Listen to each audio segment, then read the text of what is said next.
Welcome viewers, প্রতিদিনের মতো আজও চলে এসেছি আমার লাঞ্চের থালি নিয়ে। থার্সডে, তাই আজ আপনাদের সঙ্গে আমি আমার ভেজ থালি শেয়ার করছি। থালিতে আমি নিয়েছি সাদা ভাত, নিয়েছি শসা ও গাজর স্যালাড হিসেবে। প্রথম পাতে খাওয়ার জন্য নিয়েছি শাক ভাজা, যেটা আমি বড়ি ও বাদাম দিয়ে রান্না করেছি। প্রথমে তেলে বড়ি আর বাদামটাকে ভেজে তুলে নিয়েছি।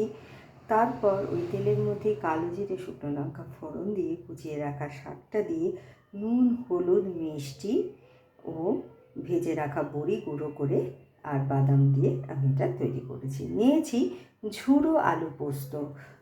আলুটাকে প্রথমে ছোট টুকরো করে কেটে নিয়েছি। তেলে, সর্ষের তেলে তেজপাতা ও শুকনো লঙ্কা ফোড়ন দিয়ে আলুটাকে লাল লাল করে ভেজে ওর মধ্যে কাঁচা লঙ্কা পোস্ত দানা দানা করে বেটে আমি এটা তৈরি করেছি। এটা একটু শুকনো শুকনো করে তৈরি করতে হয়, তার জন্য এটাকে ঝুড়ো আলু পোস্ত বলে। তার সাথে খাওয়ার জন্যে নিয়েছি ভাজা বিউলির ডাল, যেটা আমি 5 ফোড়ন শুকনো লঙ্কা ফোড়ন দিয়ে হিং ও আদা বাটা দিয়ে তৈরি করেছি। নিয়েছি দই পনির।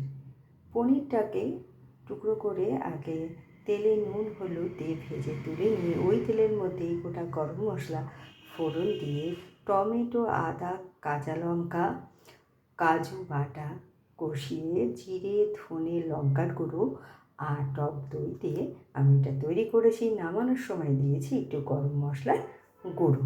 আর শেষ পাতে খাওয়ার জন্য নিয়েছি বোঁদে রায়তা। তো কেমন লাগলো আপনাদের আমার এই লাঞ্চের থালিটা? যদি ভালো লেগে থাকে তাহলে প্লিজ লাইক, শেয়ার এবং সাবস্ক্রাইব করবেন আমার চ্যানেলকে।